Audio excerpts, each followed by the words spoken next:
Esto es Opinión 21, el espacio de reflexión, análisis de Capital 21. Aquí se discuten y defienden los temas que ocupan y preocupan a la Ciudad de México. Bienvenidos.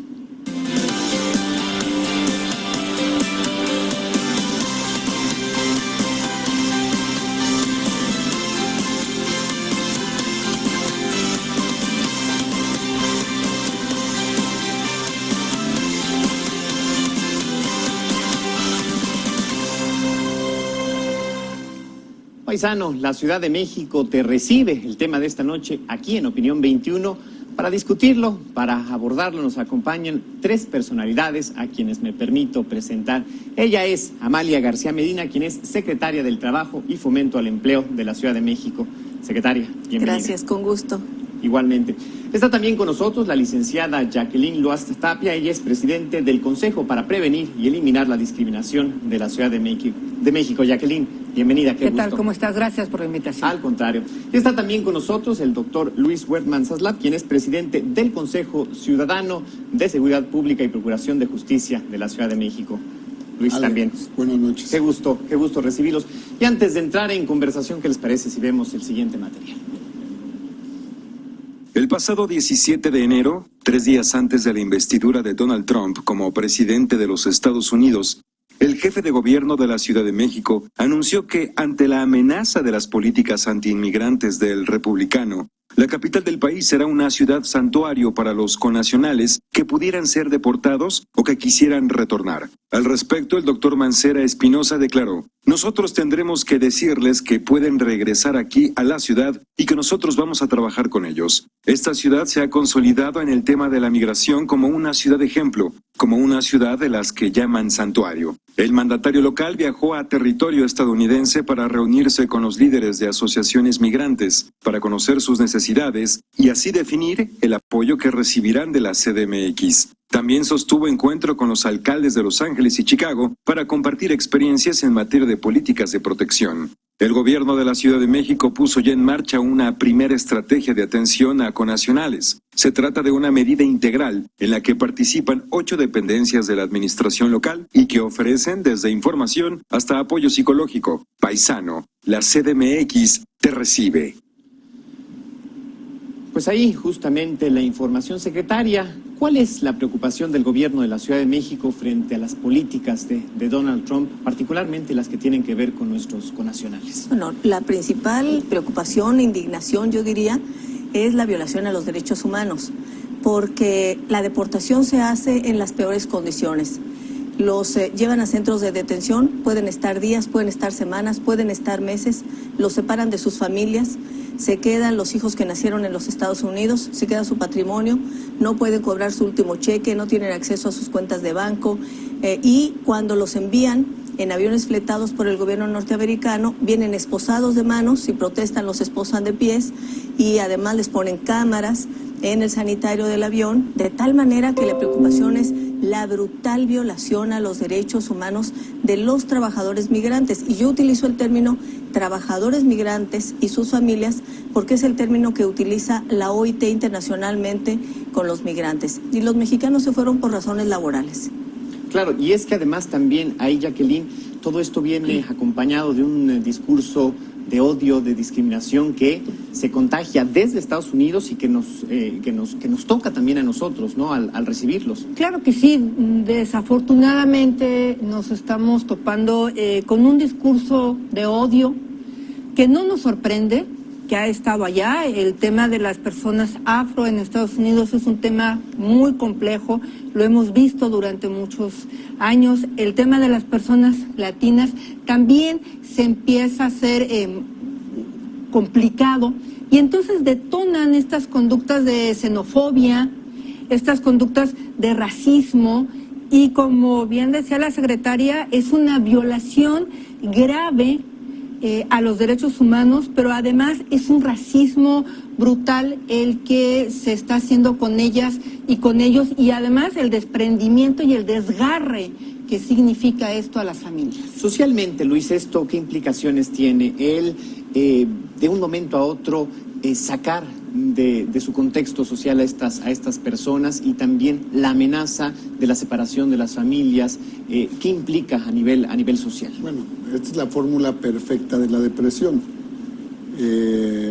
Y lo primero que tenemos es que actuar para contener a estos mexicanos en retorno que de la noche a la mañana les está cambiando su vida, y que lo menos que podemos hacer como una sociedad solidaria pues es comenzar a contenerte y a proveerte lo que se requiere para poder salir adelante, que no tiene nada que ver con económico, Sí. Y ahí es donde efectivamente vemos que el gobierno de la Ciudad de México, en mi opinión, está tomando el liderazgo nacional de cómo debe de actuar un gobierno con su sociedad ante un reto y convertirlo en oportunidad para que esto después se reproduzca en todo el país.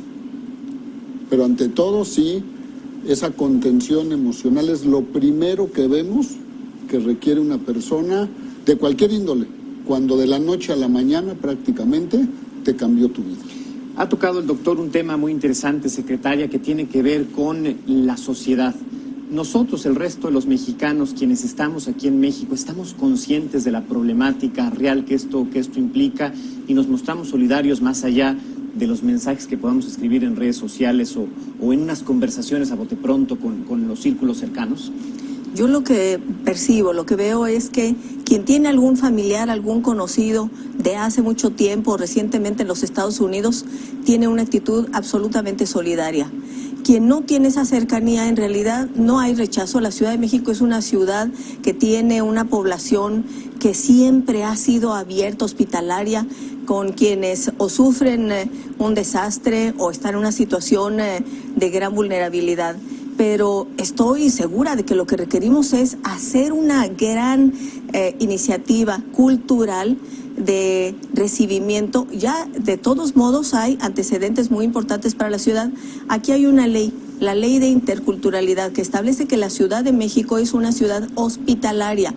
Esa es la denominación que le da la ley a la ciudad.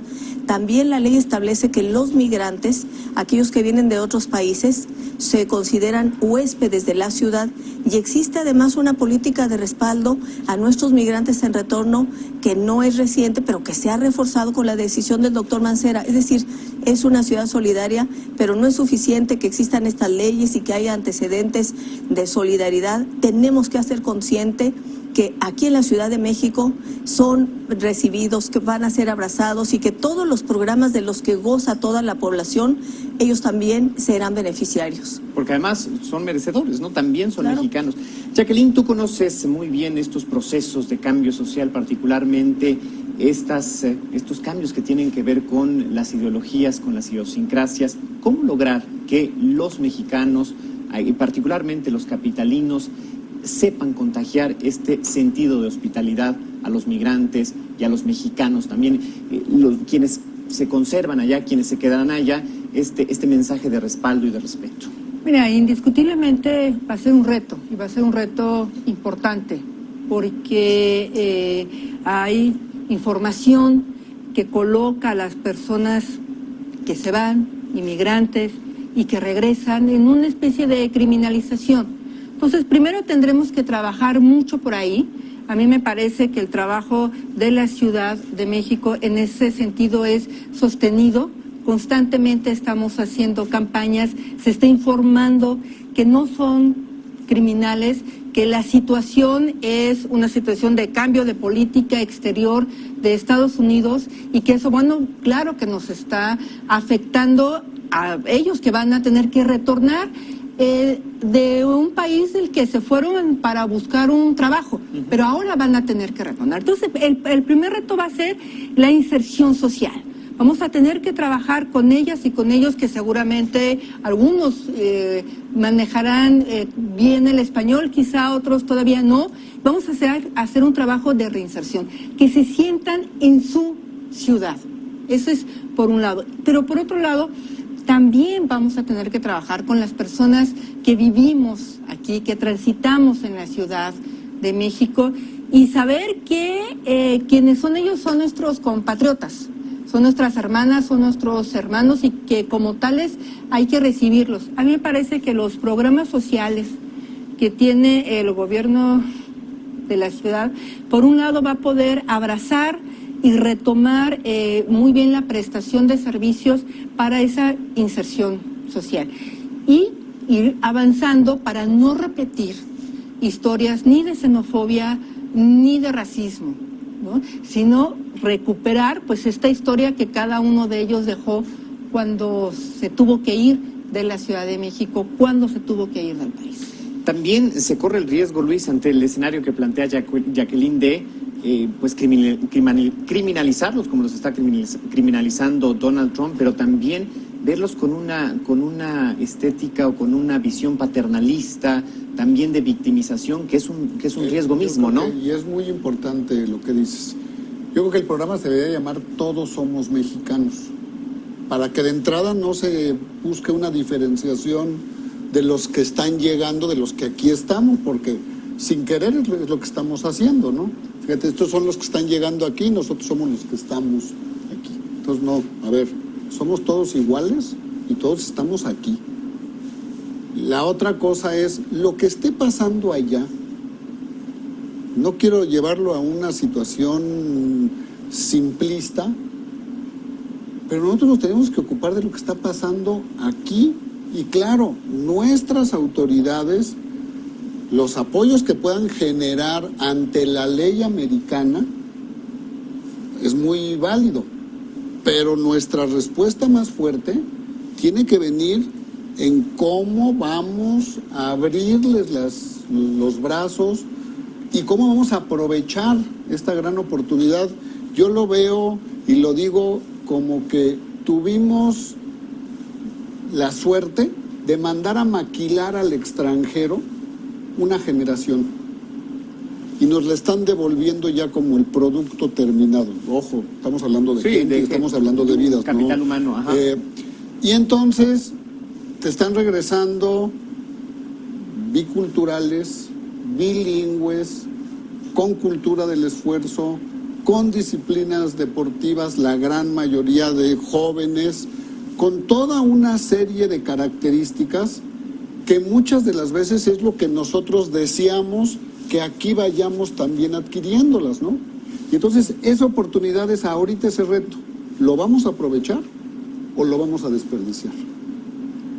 Y ahí es donde tiene que venir ese esfuerzo en conjunto, autoridades y sociedad, porque no puede, el gobierno solo puede ayudar con las políticas, puede ayudar con mecanismos, con facilitaciones, pero los que tenemos que reincorporarlo somos la sociedad, en todos sus aspectos. Ahora sí que aquí sí cabe, este es un esfuerzo público, privado y civil, y que todos somos prácticamente responsables en la misma proporción, y demostrarlo, que es lo más importante, tomar las acciones, porque en estos momentos de falta de certeza, como la generas esa certeza, es con acciones, no perdiéndonos en el discurso, sino actuando con cómo va a ser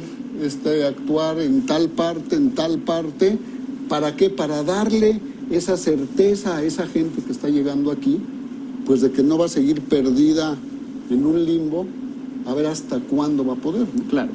Y esto es muy cierto, estas remesas sociales, vamos a llamarles así, secretaria, hablamos siempre de las remesas económicas, lo importante que significan para nuestra economía, para la seguridad de las familias, pero estas personas, esta gente que pudiera regresar, viene con una riqueza en cuestión de remesas sociales importantísima, capacidades, habilidades, ¿cómo aprovecharlas? Bueno, la mayor parte de quienes están regresando, hablo de los que o son de la Ciudad de México originarios o deciden quedarse en la Ciudad de México, que en promedio son unas 45 personas cada semana. Es decir, entre enero y febrero hemos atendido en el seguro de desempleo, que les otorgamos su seguro de desempleo porque están en desempleo, igual que lo hacemos con el resto de los ciudadanos de la capital del país. Y lo que hemos detectado es, ellos vienen de ciudades, de zonas urbanas, con una economía de servicios muy parecida a la de la Ciudad de México. Si hablamos de Chicago, si hablamos de Dallas, si hablamos de Los Ángeles, de Nueva York, estaban involucrados en actividades que están en los servicios. La Ciudad de México es una ciudad de servicios financieros, de telecomunicaciones, turísticos, de las tecnologías de la información. Y lo que vemos además es que más del 70% de estos que están quedándose a los que estamos atendiendo directamente, porque tenemos un módulo en el aeropuerto antes de cruzar migración, ahí entramos en contacto con ellos, que tienen entre 29 y 49 años de edad, es decir, en plena edad productiva. 90% al menos hablan inglés, incluso algunos hablan más el inglés que el español, y ahora, como uno de ellos decía, tienen que aprender a ser mexicanos otra vez, porque incluso la lengua la han perdido, pero tienen conocimientos, habilidades, saberes que perfectamente embonan con la ciudad. Nos reunimos la Secretaría del Trabajo el viernes pasado con un grupo de 70 empresas, con los directivos de recursos humanos, para plantearles qué habilidades y necesidades requieren, que eso lo hacemos todo el tiempo, pero en este caso era que también incorporen en sus vacantes a quienes vienen, dependiendo de lo que requieren estas unidades económicas o estas ramas de empresas. Y todos nos dijeron qué requieren, y la mayor parte de lo que están regresando embonan precisamente con la oferta laboral de la Ciudad de México. Entonces sí hay posibilidades de que se incorporen, de que su experiencia la aporten y de que la ciudad salga ganando, y que la economía de la ciudad además se fortalezca y crezca y nos haga más competitivos.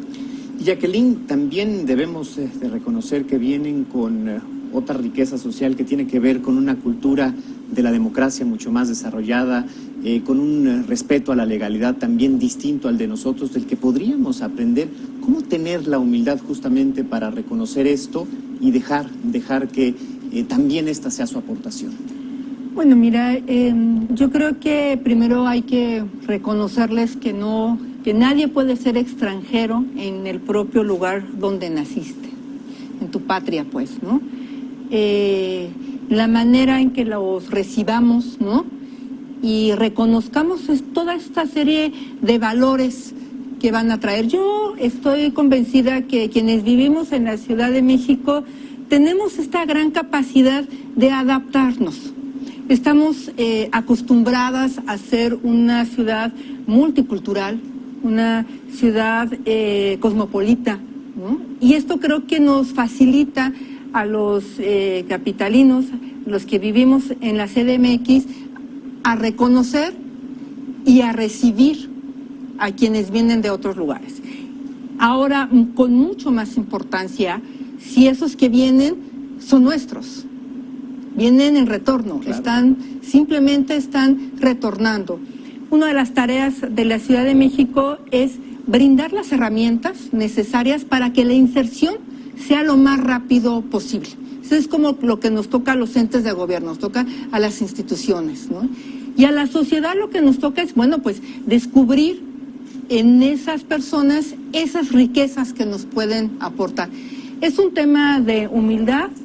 Sí, puede ser un tema de humildad, pero también es un tema de saber aprovechar las oportunidades, ¿no?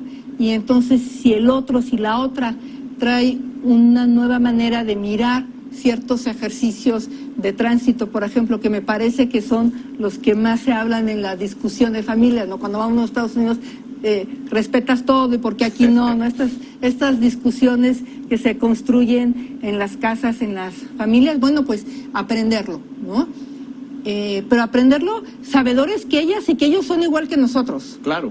Que no hay ninguna diferencia, ¿no? Hubo una educación diferente, sí, pero en la esencia todas y todos somos iguales y somos capaces entonces de reaprender y de readaptarnos todo lo que sea necesario. Secretaria Jacqueline, Luis, debemos de hacer un corte. Permítanos pues invitar a la audiencia a sumarse a esta conversación. Ya sabe, puede hacerlo a través de las redes sociales por Twitter utilizando el hashtag Opinión21 a través de la cuenta @capital_21 o llámenos por teléfono, queremos conocer su opinión. Volvemos. De vuelta aquí en Opinión 21 hablamos de Paisano. La Ciudad de México te recibe. Luis, hace unos minutos hablabas de la importancia de la atención psicológica que hay que darle a los mexicanos que viven en estos momentos en Estados Unidos, independientemente de si están o no en riesgo de ser deportados, independientemente de las condiciones en las que están viviendo.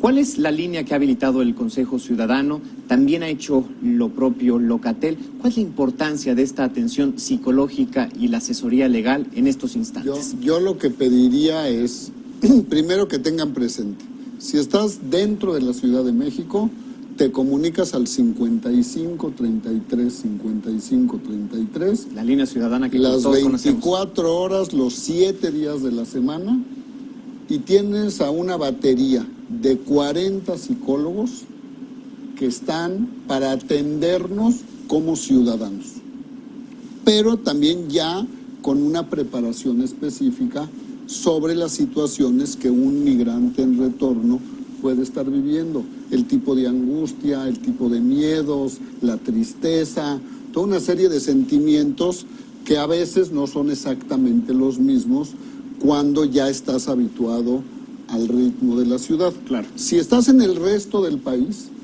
marcas asterisco 5533, que es una larga distancia nacional, precisamente ¿para qué? Para que tomemos acciones todos. La otra cosa importantísima que tenemos que aprovechar este espacio es, como decía la señora secretaria, las certificaciones de la gente. Este próximo sábado, a las 10 de la mañana, vamos a hacer la primera ronda de certificación en el idioma inglés. Bien. Aprovechando la riqueza de todos estos paisanos que están aquí, pero que no tienen la manera de demostrar su nivel de inglés. Y vuelvo, y aquí empiezas a mezclar. México país tiene un déficit de 80,000 profesores de inglés solamente en la educación pública, porque ahí existe una normatividad. En la educación privada, como no existe una normatividad, ni siquiera sabemos. ¿Quién está dando hay muchos que se presentan como profesores de inglés, pero porque son bien amigos del director. Pero entonces, nada más ve la oportunidad que se abre. Ciudad de México, el año pasado teníamos la necesidad, hablando del 2016, de que en el sector de la educación pública media superior, que es la que la ciudad controla, se necesitaban 3,200 profesores de inglés. Es increíble, pero ya sé que no estamos en el juego de las adivinanzas, y para no perder mucho tiempo, de 3,200 profesores se pudieron contratar 2. ¿Por qué? Porque aunque a lo mejor hubo muchos aspirantes, no había la forma de certificar. Entonces, ¿qué es lo que estamos haciendo? Dando estas herramientas para decir, aquí está tu certificación internacional, no nada más que la inventó cualquiera. Sí. ¿Para qué? Para que puedas empezar tú también a incorporarte y decir, tu nivel de inglés, en las partes técnicas se conocen B1 y B2, que son los niveles el marco de referencia europeo, ¿no? Profesionales. Ajá. ¿Para qué? Para que estas personas empiecen también a progresar en el ambiente laboral. Y número 2, los que quieran convertirse en profesores, porque no por el hecho que sepas hablar inglés, ya por eso puedes ser profesor de inglés. Después se está ofreciendo, es un curso de 8 semanas, en donde terminas con tu certificación de profesor en inglés. Y ahí es a donde llegamos. Esos son acciones, eso es forma de estar actuando autoridad, gobierno, sociedad, en empujar y en decir, aquí está el modelo de cómo se debe de hacer, y no de perderse, como lo hemos visto en otros estados de la República, en que siguen en la discusión de cuánto dinero se necesita para hacerlo, sin ni siquiera actuar en acciones que no se necesita dinero, ¿sí? Que se necesita una voluntad política, un compromiso político y un compromiso de la sociedad de participar. Porque por lo pronto cada semana, 3 veces a la semana, están llegando 125 connacionales en cada... 405. En cada vuelo. Secretaria, también el gobierno en su conjunto ha habilitado esta línea migrante. ¿Cómo funciona y qué servicios aporta? Todas las dependencias, todas las secretarías, las instancias de gobierno tenemos programas, pero si no actuamos de manera coordinada, centralizada, entonces no lo pueden aprovechar. ¿Qué es lo que ha decidido el jefe de gobierno? Por supuesto, como decía Luis, con ellos, con esta línea, pero además con Locatel. Locatel tiene la capacidad de ponerse en contacto con cada una de las dependencias, con cada uno de nosotros y decir, a ver, la Secretaría de Salud, los servicios que le brinda a la población y por supuesto también a los que lleguen a la Ciudad de México son tales y se pueden comunicar y los ponen en contacto inmediatamente. O si se trata de ver que alguien lo que requiere es su acta de nacimiento inmediatamente, entonces inmediatamente los canalizan con la Consejería Jurídica y sin costo alguno, igual que las certificaciones, es decir, de manera gratuita, se otorga el mismo día el acta de nacimiento a la persona. Locatel entonces es una instancia paraguas que permite que todos actuemos, pero además nos estarán canalizando a las personas y el doctor Mancera ha tomado la decisión de que adicionalmente se diseñe una aplicación, sí, una app que puede ser utilizada por los migrantes, unos allá y otros acá, porque algunos que regresan quieren saber dónde quedaron familiares con los que tenían contacto y perdieron la comunicación y no saben dónde están. Entonces, Locatel es esta instancia paraguas y luego tenemos algunas presencias también de secretarías en el aeropuerto capitalino que permite que el contacto sea inmediato, aunque hay que decir, cuando llegan y salen del avión, vienen tan indignados, tan humillados, tan lastimados, que lo que quieren es salir del aeropuerto. Pero ahí les entregamos información. En promedio, en el caso de la Secretaría del Trabajo, están yendo a buscarnos a las 16 oficinas que tenemos en la ciudad, aproximadamente 8 días después de que llegaron. Con su volante traen la información, pero en realidad esta acción integral que ha decidido el doctor Mancera permite que horizontalmente todo mundo respondamos dependiendo de lo que hacemos cotidianamente. Claro. Como decía Luis, no se trata de ver cosas distintas a las que hacemos. Aquí hay una política social extraordinaria en la Ciudad de México. Bueno, esa también beneficiará a quienes lleguen como migrantes deportados y también a quienes estén en tránsito o vengan de otros lados, de otros países, porque la Ciudad de México es una ciudad solidaria e incluyente también con migrantes de otras nacionalidades. Y también hay que decirlo, habrá mexicanos que ante lo que se está viviendo por decisión propia quieran regresar. Ya hay muchos que dicen, ¿por qué voy a estar en estas circunstancias? Y Jacqueline también Copreda ha hecho lo propio, no ha insistido en la importancia de su línea y ha puesto a disposición de los migrantes. Pues sí, mira, porque, bueno, indiscutiblemente la conducta discriminatoria está ahí, no vamos a cerrar los ojos ante una realidad. La última encuesta de discriminación del 2013 que hicimos aquí mismo nos dice que de cada 10 personas, 3 de cada 10 personas tienen conducta discriminatoria con los extranjeros y 7 de cada 10 con los que vienen de alguna entidad federativa.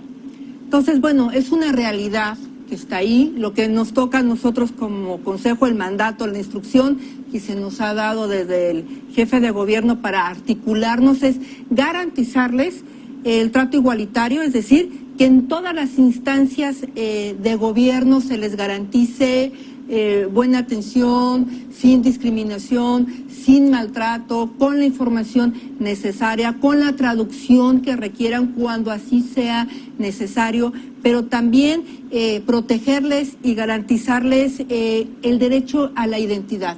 El derecho a la identidad es algo fundamental. Muchas de ellas y de ellos llegan pues así, sin la identificación. Si por supuesto no traes el acta de nacimiento, no traes nada. Entonces, Un primer paso que estará también apoyando este consejo es precisamente a través de los teléfonos de Locatel, a través de los teléfonos del consejo, es garantizarles su acta de nacimiento. Eso es un elemento fundamental. Y a partir de ahí, bueno, pues empezar a construir estas sinergias necesarias para que se sientan incluidos, para que se sientan en casa, para que no se sientan discriminados ni discriminadas. Pero además, junto con esto, el Consejo, a través de nuestro centro de capacitación, este año estamos integrando todo un concepto que tiene que ver sobre qué es una persona migrante, qué es una persona en retorno, para quienes trabajamos en la administración del gobierno de la ciudad. Es decir, tengamos muy claro que no es un criminal, que no es alguien que está por gusto o que se fue simplemente porque quería huir de este país. Es decir, generarles toda esa información necesaria para que sepan cómo atenderles, sí, y para que sepan cómo tratarles. Y ese mismo ejercicio lo estamos llevando con particulares, pero además estamos trabajando ya con organizaciones de la sociedad civil muy cercanos a ellas, no solamente de nuestras mexicanas y mexicanos que vienen de Estados Unidos, sino también de las personas que vienen de El Salvador, que vienen de Honduras, que me parece que también ahí con ellas tenemos una responsabilidad muy importante y que tenemos que garantizarles ese mismo trato digno que estamos pidiendo para nosotros, para allá, claro. Tenemos que garantizárselos aquí. Entonces también en ese ejercicio el Consejo está focalizándose mucho y además con el tema de las personas de la diversidad sexual y de género.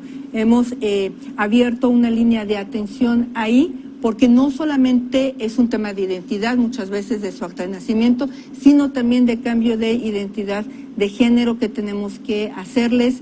En fin, también estamos trabajando con las mujeres trans, tenemos un grupo importante hoy ya de mujeres trans con la que estamos empezando a trabajar, y bueno, el reconocimiento de las personas migrantes de la diversidad sexual que van a llegar afortunadamente a una ciudad amigable en ese sentido, con una política pública como nadie más la tiene, pero hay que integrarlas y tienen que conocer todos esos derechos. Hablemos justamente de la colaboración. Luis, el doctor Mancera estuvo presente en Estados Unidos, se reunió con Eric Garcetti, el alcalde de Los Ángeles, lo hizo también con Rahm Emanuel, quien es el alcalde de Chicago. Ellos particularmente, y hay otros gobernadores, otros alcaldes quienes se han manifestado en contra de estas políticas. ¿Qué tanto se puede lograr a través del trabajo conjunto con estas autoridades norteamericanas, estadounidenses? A ver, hay algo que no tenemos que perder de vista. Las leyes norteamericanas son las leyes norteamericanas. Nosotros no tenemos una manera de incidir sobre la ley americana cuando, por la razón que sea, ellos consideren que algún acto que se cometa allá implica una razón para expulsarte de ahí, porque tú estás de una manera como un visitante desconocido. Entonces, hay que hacer todos los esfuerzos, sí, todos los esfuerzos jurídicos, legales, para tratar de contrarrestar esa situación. Pero no nos podemos cegar a que al final es la ley de los Estados Unidos de América y no es la ley de los Estados Unidos mexicanos. Entonces, lo que tenemos que continuar es, yo creo que hay un dicho muy bueno, que es, tenemos que estar preparados para lo peor, esperando lo mejor.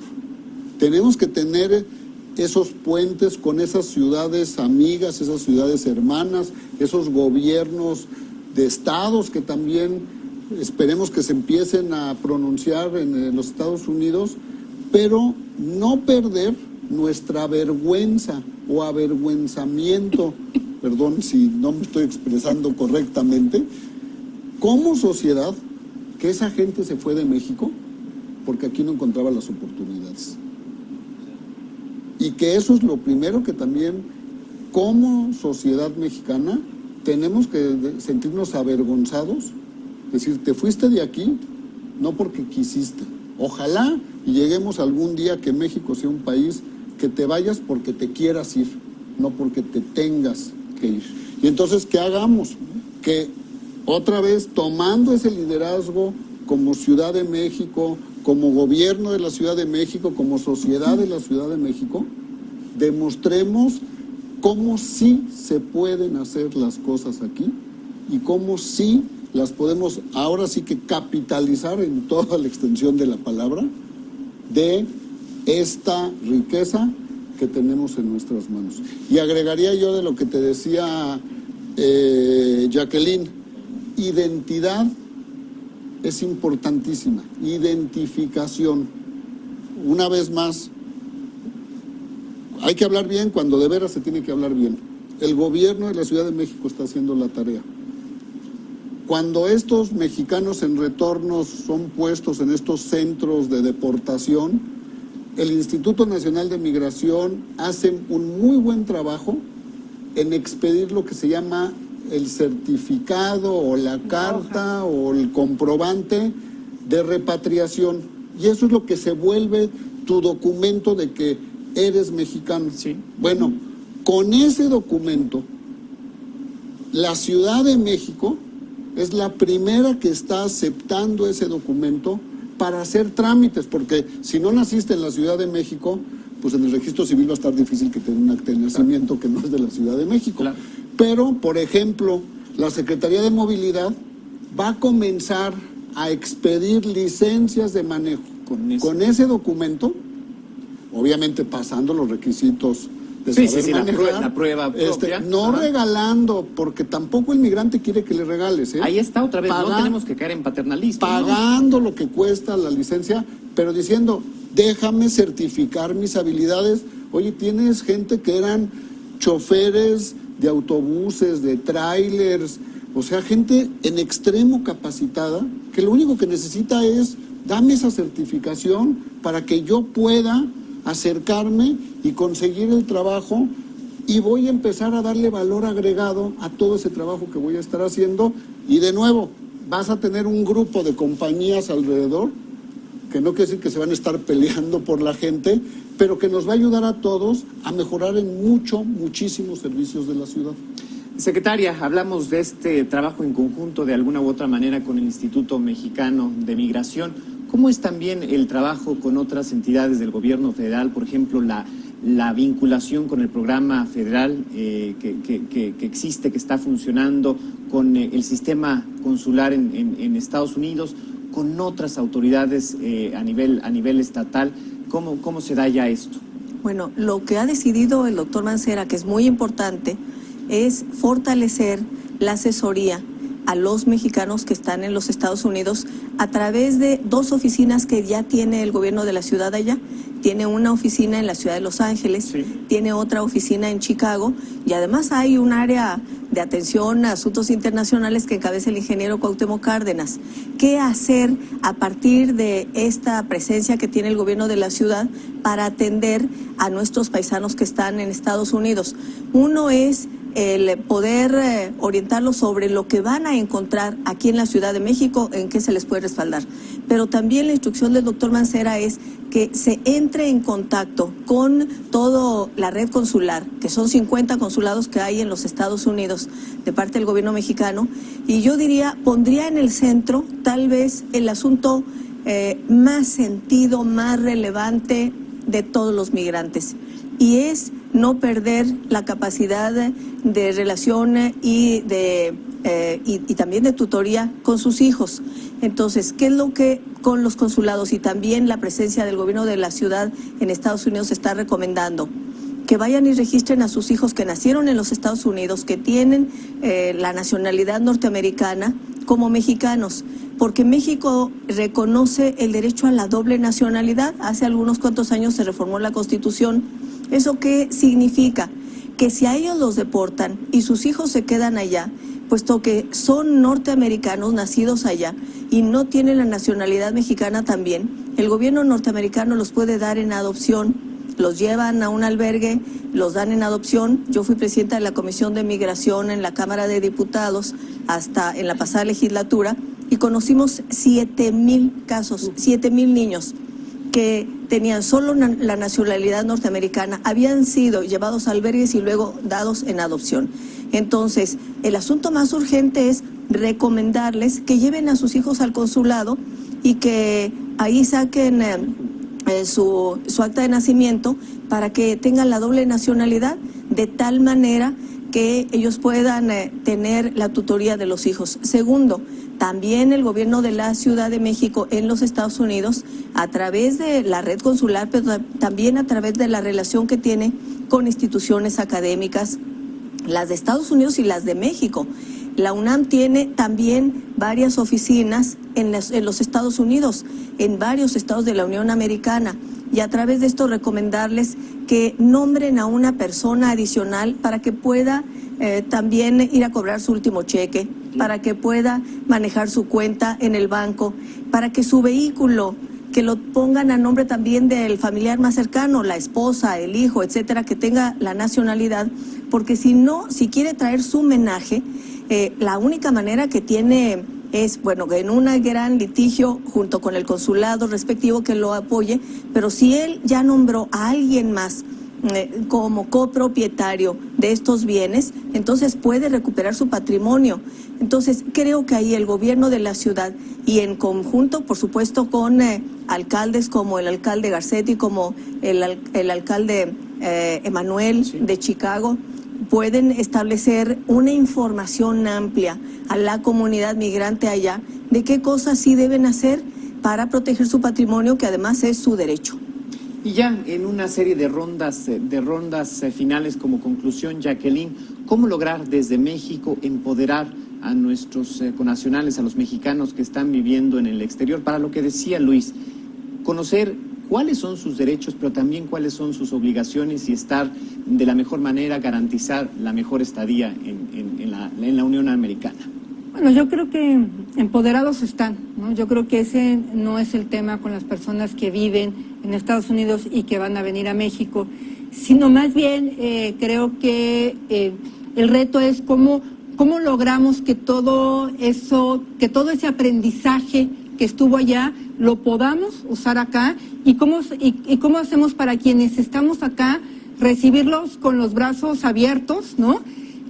Prestándoles todas las herramientas necesarias para la inserción de la manera más rápida posible y reconocernos como la sociedad que somos, como única y como quienes con diferentes aportes la hacemos crecer y la hacemos diversa.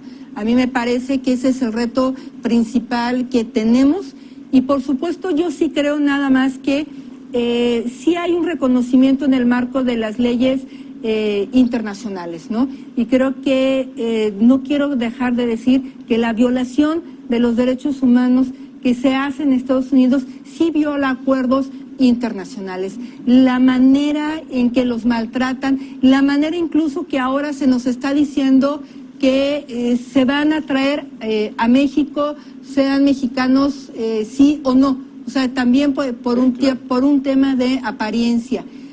Hay protocolos, hay acuerdos, hay temporalidad, hay maneras de hacer las cosas que están claramente en el marco internacional. Y que no hacerlas significa que ellos están violando esos mismos acuerdos que hemos construido en el marco internacional.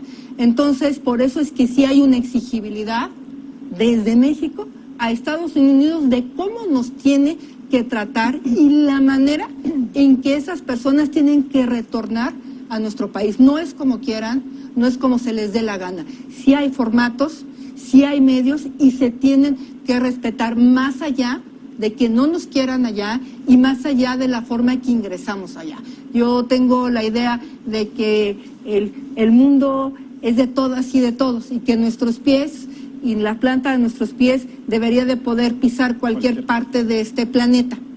Pero entendiendo lo problemático que eso significa, pues respetemos estos acuerdos porque la dignidad de las personas no puede cruzar por una política racista y por una política de xenofobia. Luis, ¿cómo lograr hacerlos sentir en casa con estas atenuantes de las que hemos hablado? Uno, cuando pues no necesariamente ellos están regresando por deseo propio, y dos, cuando no se sienten ni de aquí ni de allá. Yo lo que digo y buscando caer en la acción, por favor, cualquiera que necesite, que sienta que tiene alguna situación de tristeza, de angustia, de miedo, que extrañe, que se siente inseguro, que sepa que tiene una sociedad aquí que lo va a apoyar, que tiene este número, que lo vuelvo a repetir, el 5533, para que recibas el apoyo emocional, psicológico. Y que si estás aquí en la ciudad o en alguna otra parte del país y te estás sintiendo víctima de alguna amenaza, de alguna extorsión, de alguna situación que te esté generando todavía una situación doble, peor, sí. De nuevo también, para que recibas todo el apoyo, toda la asesoría jurídica y legal, y si es dentro de la Ciudad de México, el acompañamiento también, como lo hacemos con todos los que somos orgullosamente chilangos, para poder siempre demostrar cómo, una vez más, esta ciudad es líder, es ejemplo y te enseña cómo salir adelante. Y por último, secretaria, ¿cuáles son los grandes retos para todos, para el gobierno de la Ciudad de México, para los capitalinos, para enfrentar esta situación? E insistimos, para hacer sentir en casa, para recibir a estos paisanos que simplemente están regresando a donde pertenecen. Bueno, como decíamos al principio, ellos se fueron por razones laborales. La denominación es trabajadores migrantes.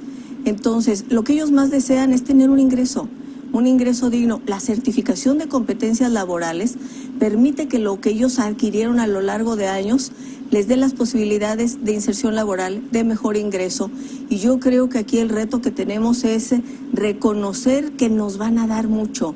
Y por supuesto que yo no quiero dejar de mencionar algo que ha sido la batalla del jefe de gobierno, la del salario mínimo. ¿Por qué se fueron? Porque mientras el salario mínimo aquí era de 73 pesos, ya subió a 80 pesos al día. En Estados Unidos, en California, por ejemplo, la decisión que se tomó hace unos 2 años es que aumentar el salario mínimo de 10 a 15 dólares la hora.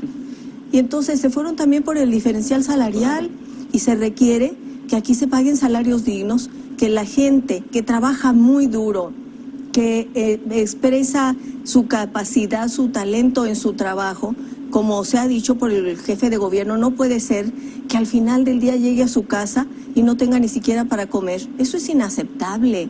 Entonces hay una explicación de por qué se fueron. Efectivamente, no fue porque iban a pasear, es porque quieren vivir con dignidad.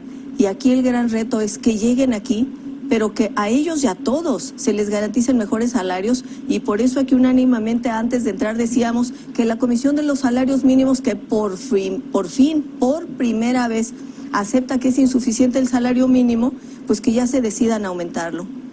Pues muchísimas gracias a los tres, de verdad, secretaria Jacqueline, Luis, gracias por acompañarnos. Gracias a usted, le recordamos que esta conversación no se agota aquí, lo invitamos a continuarla, pero sobre todo en esta ocasión lo invitamos a compartir este programa. Esperamos que haya sido de utilidad. Prácticamente todos nosotros tenemos algún familiar, alguna amistad que vive en Estados Unidos, y esta información les puede resultar de utilidad. Hay que tener presentes los teléfonos que hemos compartido a lo largo de esta noche, apúntelos, compártalos con sus conocidos.